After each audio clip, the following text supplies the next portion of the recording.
Ah, Morning. So yun, dito na tayo.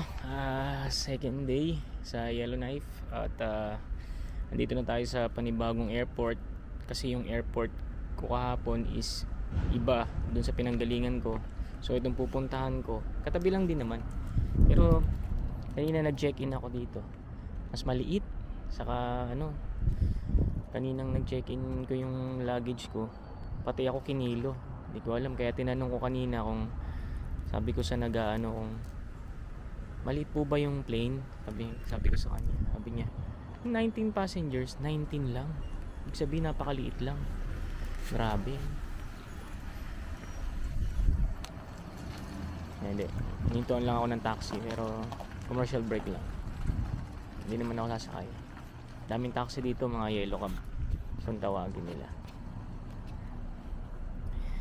Anyway, saan na ba tayo? Yun nga, eto, makikita nyo sa background ko. Ayan, ayan lang, ganyan lang kaliit yung airport na yan. Ayan lang. Saka hindi ko alam kung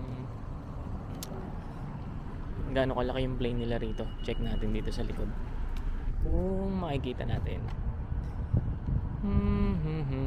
Hindi ko alam, baka hindi yan yung plane na yan na nasa dulo. Ayan.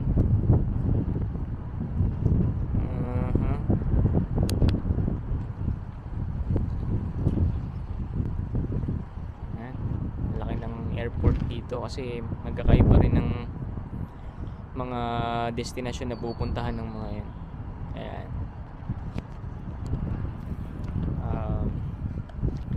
So yun nga, antay muna tayo rito. Launa pa yung natin, boarding 1:30.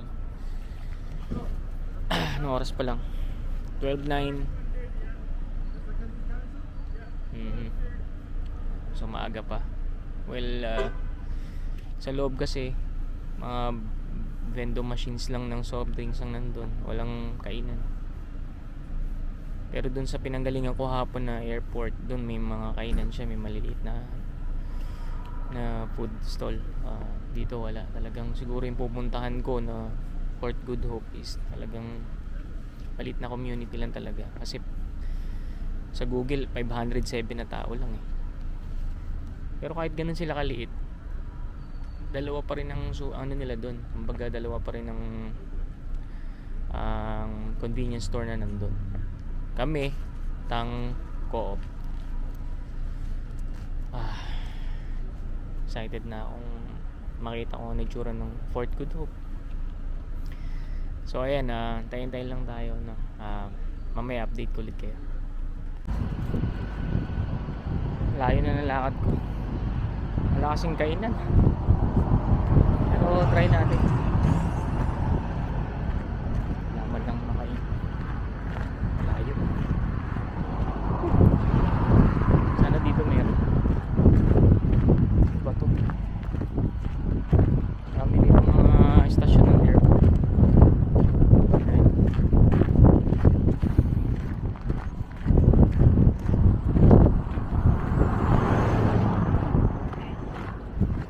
Yan naman to. Ayun nilakad ko. Yung sa likod. Yan nilakad ko yan. Ayun. Alam ko pa kaya pabalik.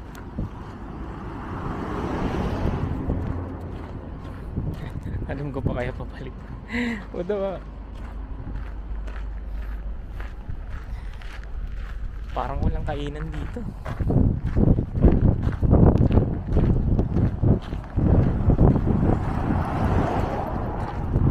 Wala nga ata.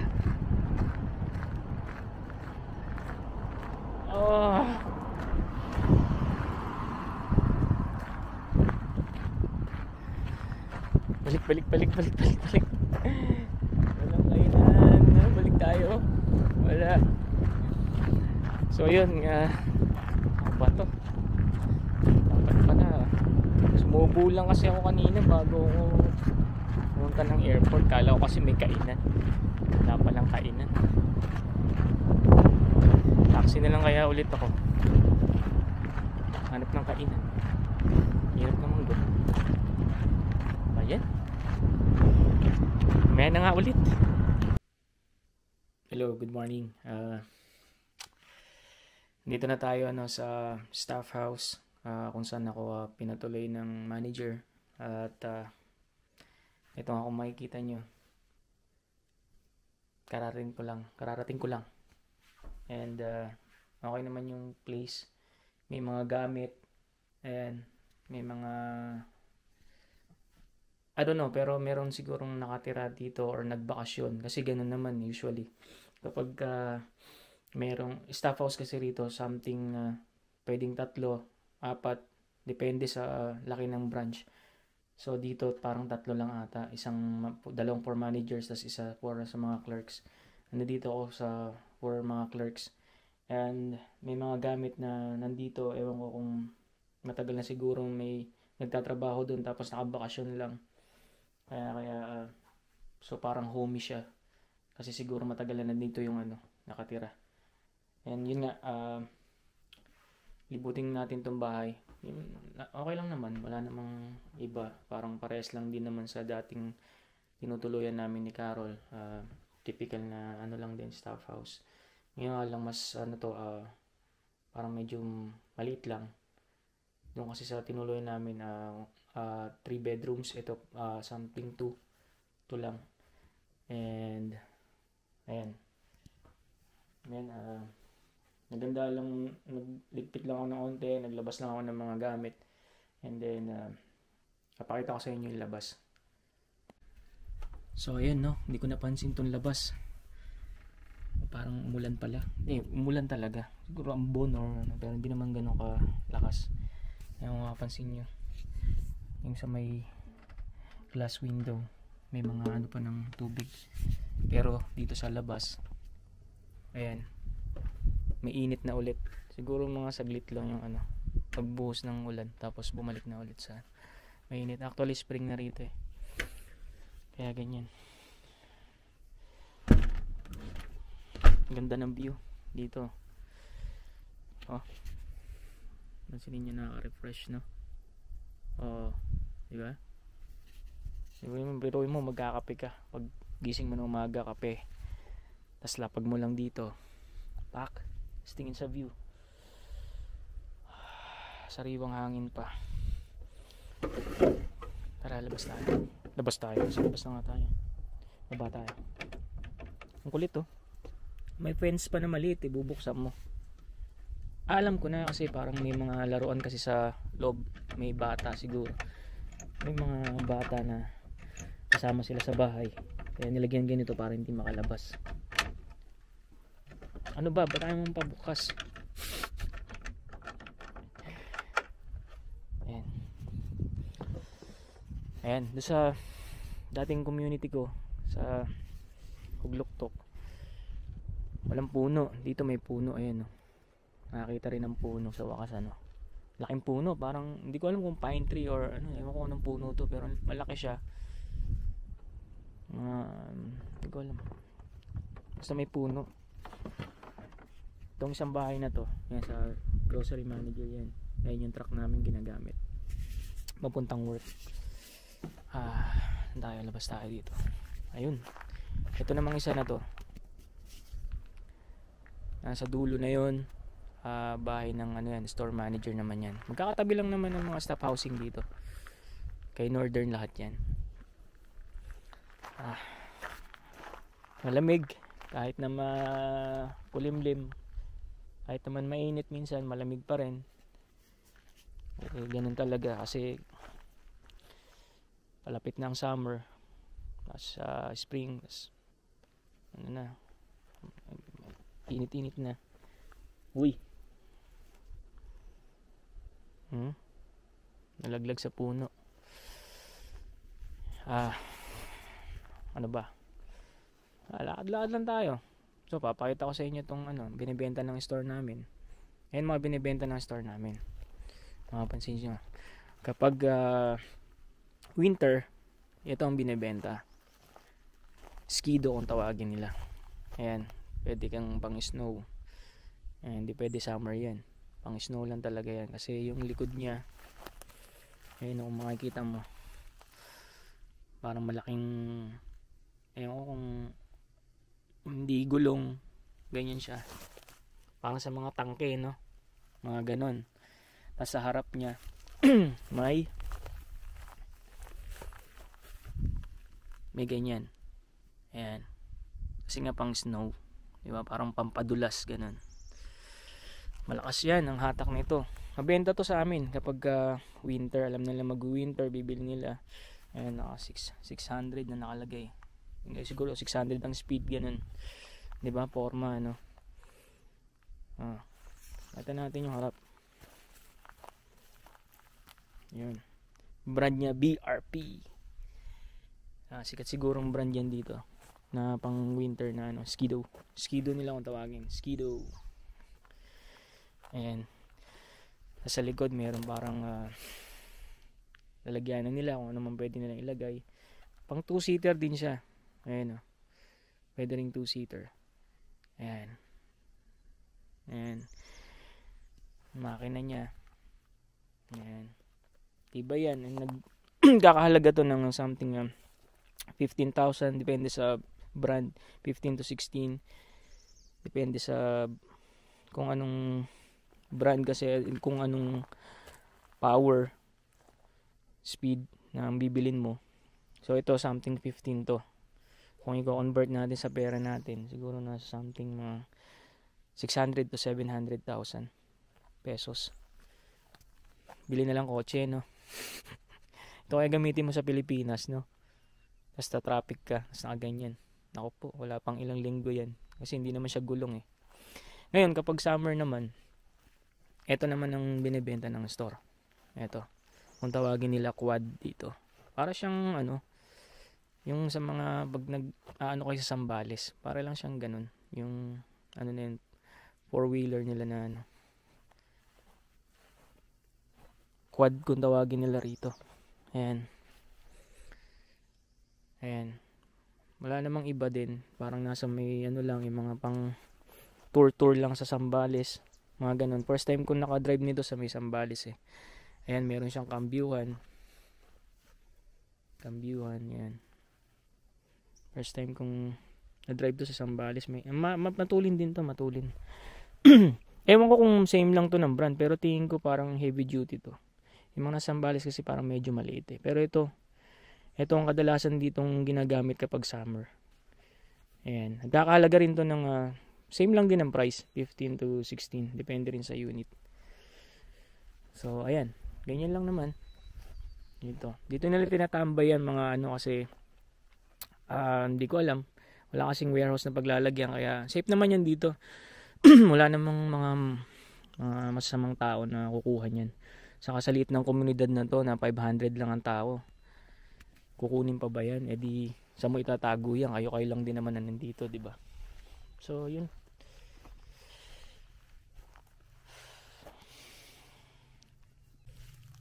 Muna tayo rito. Ano pwedeng ilagay ito? Ano mapaglagyan eh. Sige, wakan ko na nga lang. Muna tayo. Sarap ng simoy ng hangin.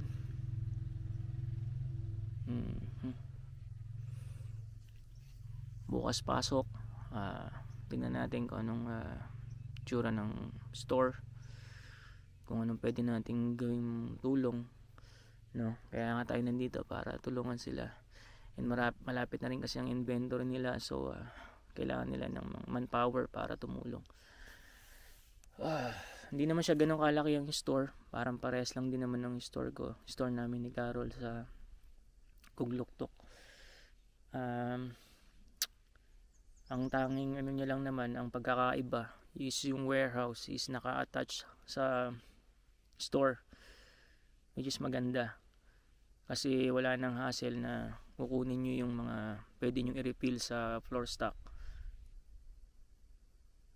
Wala nang problema doon. Kumbaga, kuha na lang kayo na sa likod and then stock sa shelves. Kasi sa pinanggalingan ko, meron kaming warehouse, naka-detach siya sa main store, so mga 2 minutes din ang drive, or wala pa, mga 1 minute ganun. Malapit lang din naman, pero siyempre ang hassle kasi doon, ipupuntahan namin doon, meron kaming truck, tapos ilalagay namin yung mga item na wala doon sa shelves, yung mga ano namin, mga butas-butas sa shelves, and then meron kaming list, kung tawagin namin full list, no? Tapos ilalagay namin sa one eternity later. Sorry, kanina nalobat tayo kaya bigla naputol. Dito na tayo ngayon sa bahay ulit. Kanina nung naputol, naglakad-lakad muna ako. Lobat kasi kaya hindi ko na video, pero lumabas ako tapos naglakad-lakad. And bumili na rin kung anong pwedeng makain. Pwedeng ano pang makain beside dun sa mga binili ko sa store. So lulutuin natin ngayon yung all-time favorite chicken, and siguro wala lang ham, pepperoni, no? So luto tayo.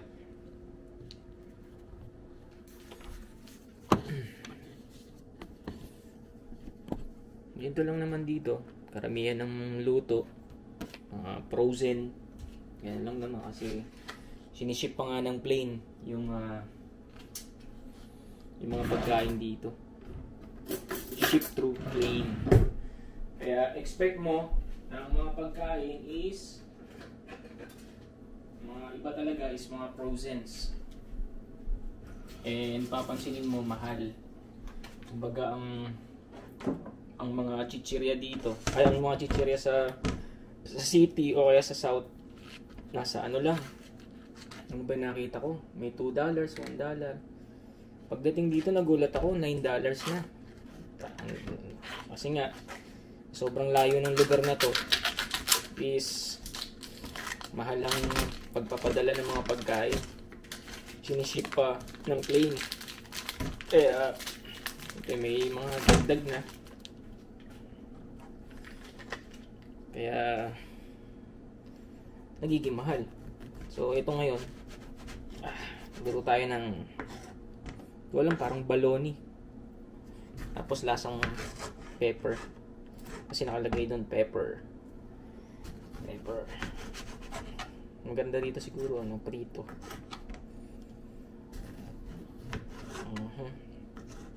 Tutuin na natin lahat para meron na rin mamaya pang hapunan, di ba?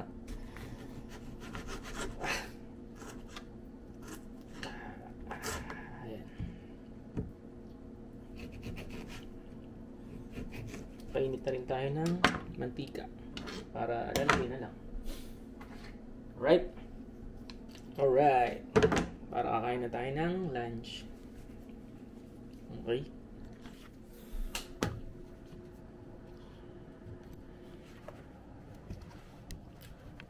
so yun nga, baba natin.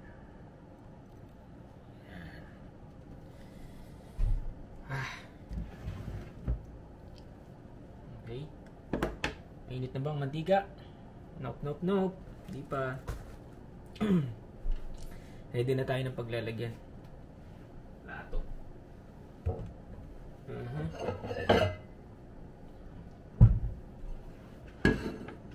And kitchen towel.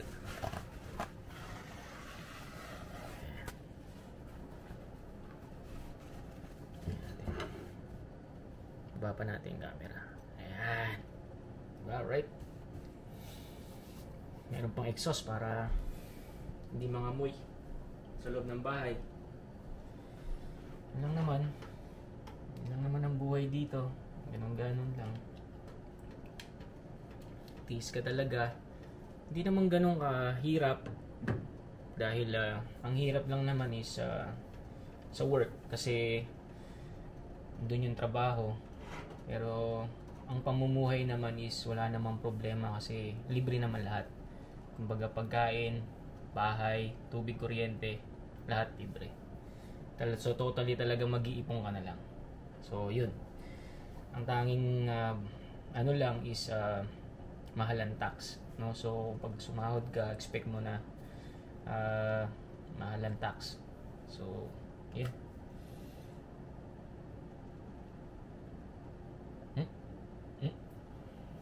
Yan. Mainit na ba? Try natin.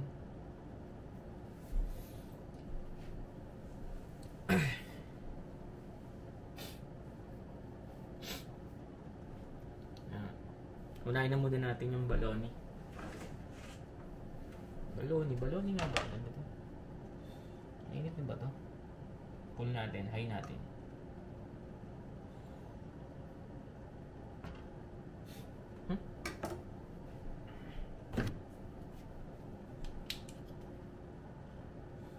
Try. Yun, mainit na.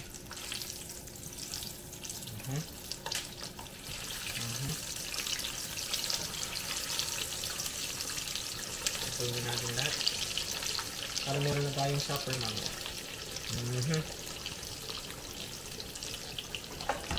So yun. Hindi lang naman. Nakita pa yung bakaw ng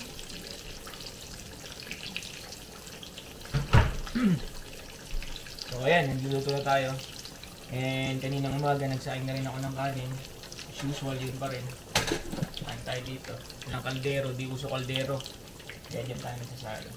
Dito rin ako nagpapainit ng tubig kasi wala rin itong ano, yung parang initan ng tubig.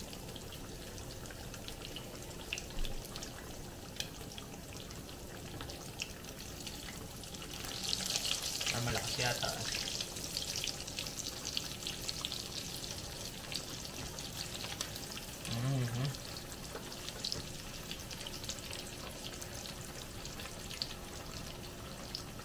Maganda sa ganito yung medyo hindi naman tostang-tosta pero masarap dito yung ano, medyo may crunchiness kumbaga kinain mo.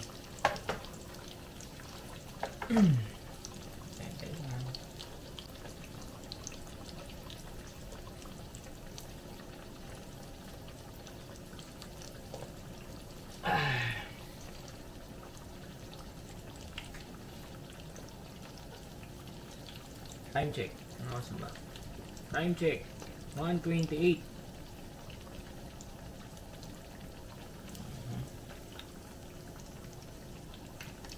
Pwede na to. Bilis lang naman yung maluto.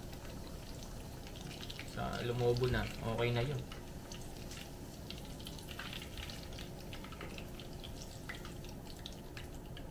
Diba? Ganun lang. Salang ulit. Pak. Tapos kuha ka ulit ng manok. Yun. Best value chicken. Ganito mga chicken dito naka ano na, may coated na. Ipituhin mo na lang o kaya i-air fry mo.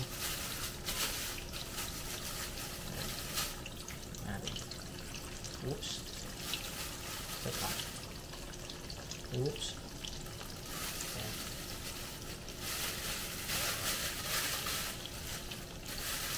Ayan.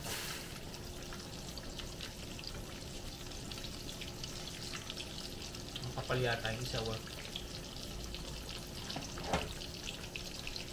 So, tikman natin. Ano nga natin? Ano natin itong isa? How is it? Pansit?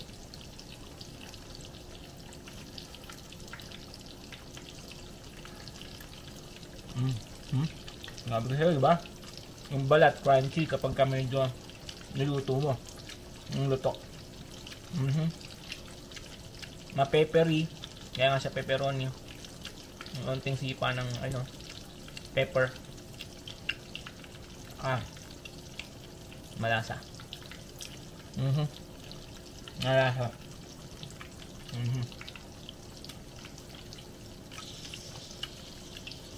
Nakita mong pork.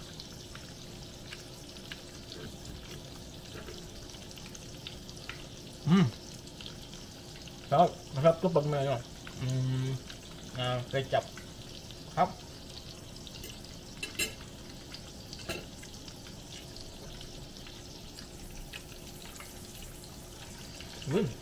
Sakto lang. Tama-tama.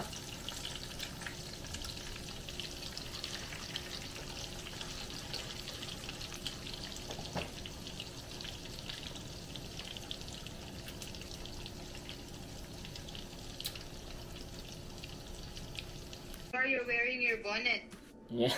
because you do vlogging. Okay, kain na tayo.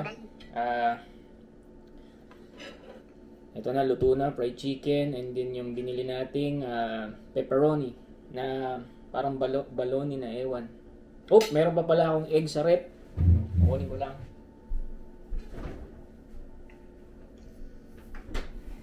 Dito pala. Microwave. I'm sleepy. Ayan, may tira tayo kaninang magang egg. Kain tayo.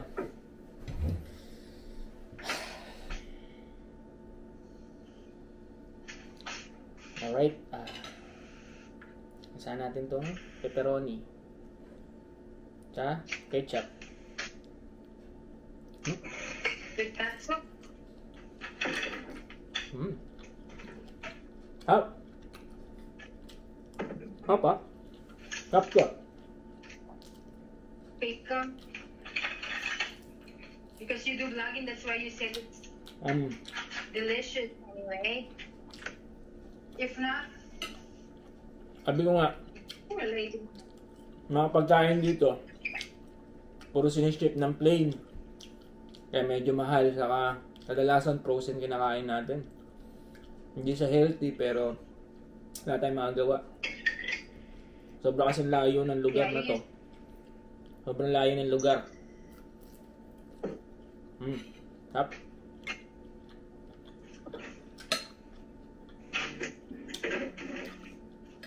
Meron din namang mga siniship na mga fresh meats, pero bihira. Kasi hindi ito matagal. Minsan 7 days lang siya pagkalapag sa plane, tapos idediretso sa store. Minsan 7 days lang ang kanyang lifespan. Sa pagkain ng tao, masisira ng 1 week. Sa pagkain ng tao, hindi naman sila masyado din bumibili. Hindi nila trip.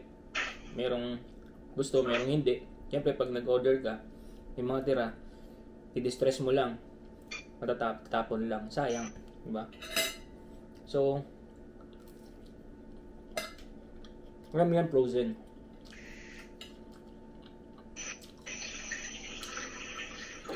Yung mga fresh, yung mga prutas.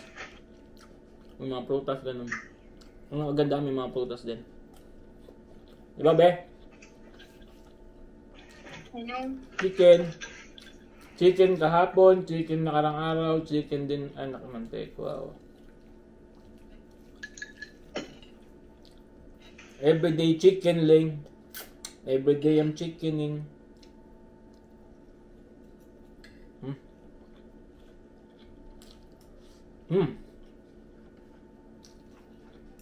Tastes good. How about your sisig and dinuguan? Wala. No leftovers? Bus na. Oh, I thought you put it in the garbage. No. Bus na.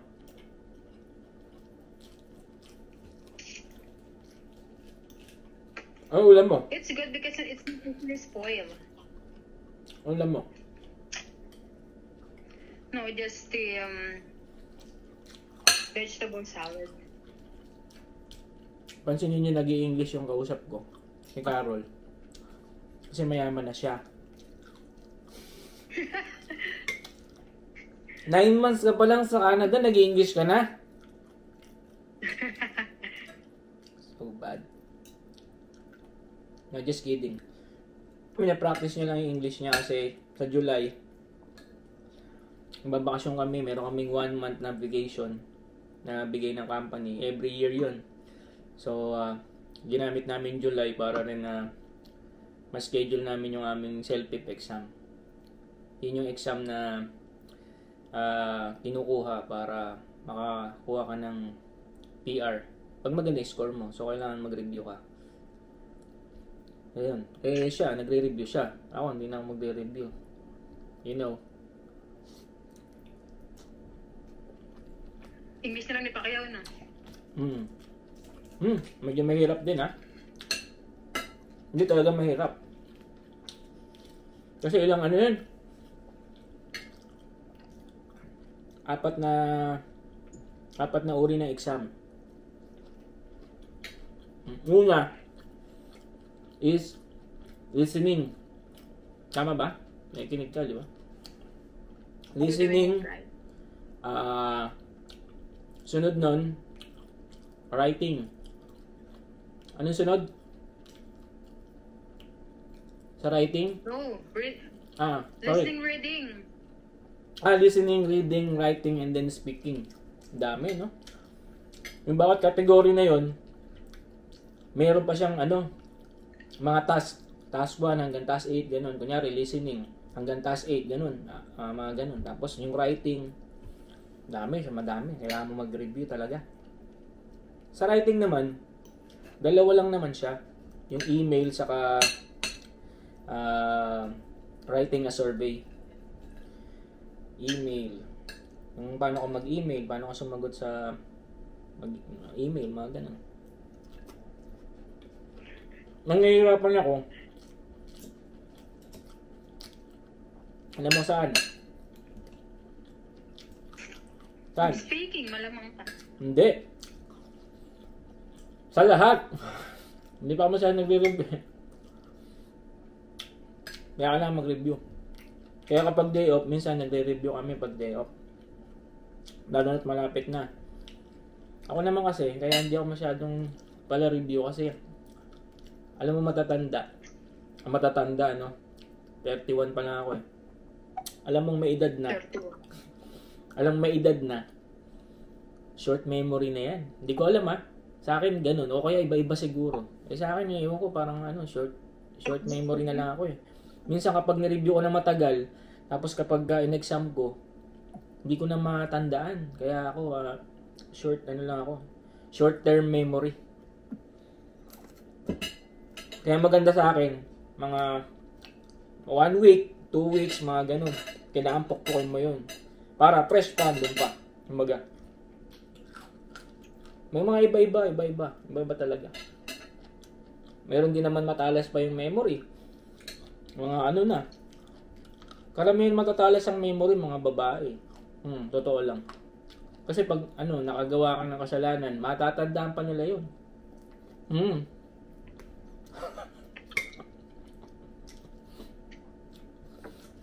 Joke lang. Kaya ayun, ganun lang ako mag-review. Kaya mamaya, happy na naman ako ng review. Tapos kumain. Tapos pahinga kasi bukas bakbakan na naman kasi usually Lunes and Thursday ang dating ng plane namin magdi-deliver. Tapos ibababa sa airport and then airport ipapadala sa store namin through truck. Tapos ibababa yung mga pale-paleta. Kunyari mga 7 pallets, 8 pallets, ganun. I-deliver. Workout nyo yun. Palagay nyo lahat sa shelves. So, ngayon, kapag wala naman ng mailagay sa shelves, puno na. Lagay nyo naman sa backroom. Ganun. Ganun lang naman doon. Tapos, everyday, yun lang naman ang routine. Tapos, panatilihin mo lang malinis yung store. Mag-stocking ka lang. Tapos, front face, yung maganda talaga lagi naka-front face. Kasi napakagandang tignan ng store pag naka-front face. Pumunta ako kanina sa Co-op. Yung nga pinuntahan kong supermarket. Naka-front face sila. Manglan lang.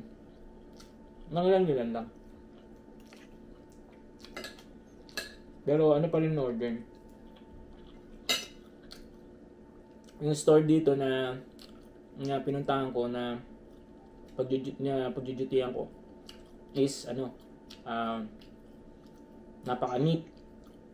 Neat siya, tapos maaliwalas yung buong store, malinis ang backroom, and then organized. Kumbaga kung ano yung mga item na naka-stack sa likod, organized talaga siya. Isahan lang, naka-categorize. Kumbaga ito yung mga sabon. Tapos sa kabilang banda naman ng aisle, meron naman mga pagkain na, mga canned goods, mga ganun. Ganda ng backroom nila. Ganda yung Northern na Fort Good Hope dito. Northern Fort Good Hope. Ganda ng store niya, malinis. Shout out.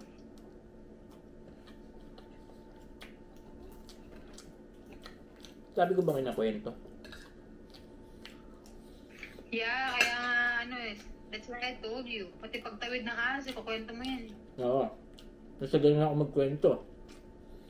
Lahat, detalyado. Kaya, kayo nanonood, kung naboboringan na kayo, malis na kayo. Doon na kayo sa ibang vlog. Ito talaga yun. Kumbaga, ito na yun. Kukwento ako bilang kaibigan. Kung ano ako nagkukwento, yun ako.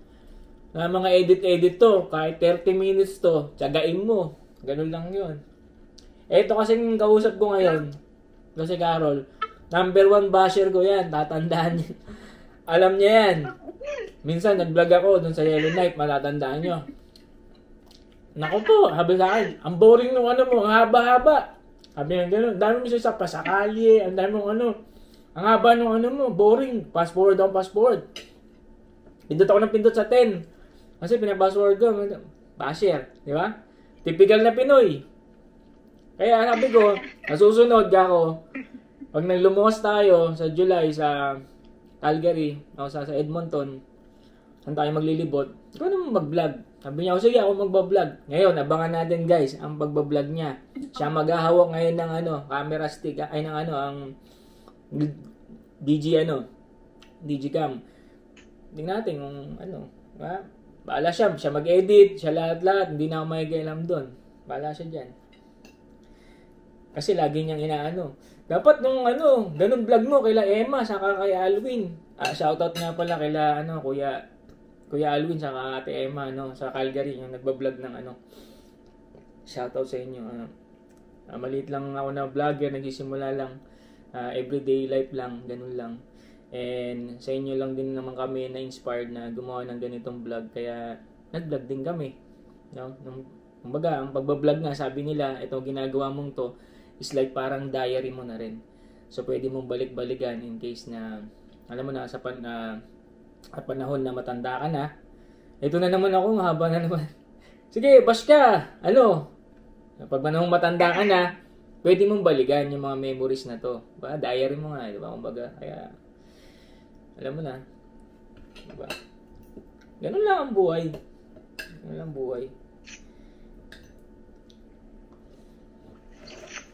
Sila Ate Emma kasi Kuya Alwin, matagal na yun na nagbablog. Since pagdating pa nila na Canada. Tama ba? Ewan ko lang. Ang pala natin kasi nakakatuwa sila everyday ng life nila nangyayari, binablog nila. Kami hindi naman namin masyado magawa yung kasi nga medyo busy talaga. Although sila din naman busy, pero talagang naisisingit pa nila kahit papaano. Kasi kami, pagkatapos ng work talagang pagod, hindi na namin kayang isingit yung pagbablog. Kaya pansinin nyo yung mga nakarang videos ko is 3 months ago.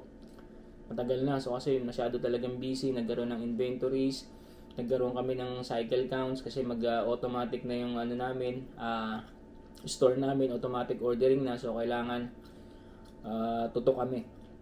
Kailangan namin i-organize lahat sa store kasi bibilangin na. And then eventually gagawin na kaming automatic. And then automatic na kami.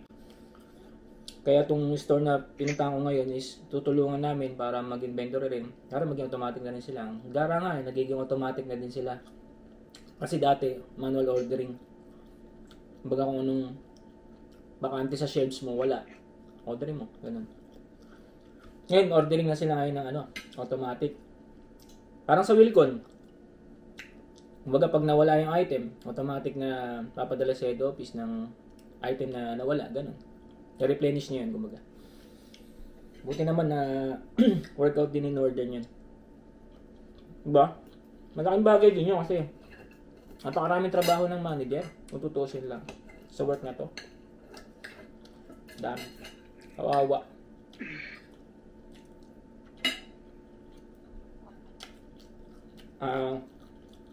So, shoutout sa inyo, no? Tatapusin ko na rito. Baka mahaba na naman. May mga basher tayo dyan. Ayun, nasa tabi-tabi lang. Oh. Ayun, oh. Dalawang camera yan. Isang cellphone, saka isang pang-vlog. Basher yan. Salita ka na. So, see you sa next na lang ulit ng paggawa ko ng vlog. Na-tour ko naman na kayo sa labas, kung ano yung nasa labas, kung ano yung staff house namin dito, and kung ano yung mga binibenta na skido na nakita natin sa mga quads. So, see you guys. And have a great day. Bye-bye. Yun lang. Dapat meron kang